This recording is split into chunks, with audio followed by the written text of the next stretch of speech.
Setelah melewati berbagai tahapan, kini kantor imigrasi kelas 2 TPI Sabang berhasil masuk ke tahapan seleksi predikat zona integritas menuju wilayah bebas dari korupsi atau WBK tingkat provinsi. Hal tersebut disampaikan Kepala Kantor Imigrasi kelas 2 TPI Sabang, Anton Hazali. Terangnya, kantor imigrasi Sabang tahun ini dinyatakan lolos ke tingkat Satuan Kerja Kanwil Kemenkumham Aceh untuk diajukan dan diikut sertakan dalam penilaian tingkat nasional bila berhasil lolos di tingkat provinsi nanti.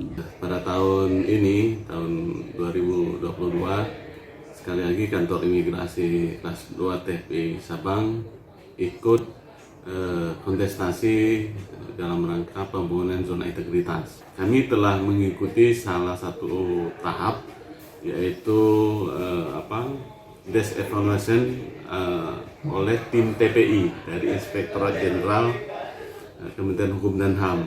Alhamdulillah, tahun ini secara data hukum kami sudah dapat direkomendasikan. Tambahnya, untuk memperoleh predikat zona integritas menuju WBK, perubahan-perubahan yang dilakukan tidak hanya terletak pada dokumen, namun harus didukung dengan aksi dan tindakan nyata, yakni memberikan pelayanan optimal kepada masyarakat, serta pelayanan yang bebas dari korupsi, kolusi, dan nepotisme. Tambah Anton, meski harus bersaing berat dengan seratusan lebih satker kantor imigrasi di seluruh Indonesia, namun pihaknya tetap akan melakukan yang terbaik untuk masuk dan berhasil dalam kontestasi ini.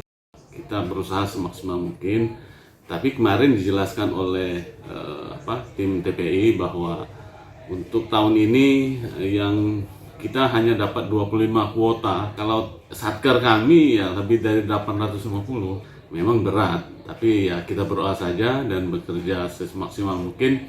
Mudah-mudahan kantor imigrasi Sabang pada tahun ini dapat mengikuti kontestasi di tahap tim penilai nasional oleh Kemenpan RB. Razi Arda melaporkan.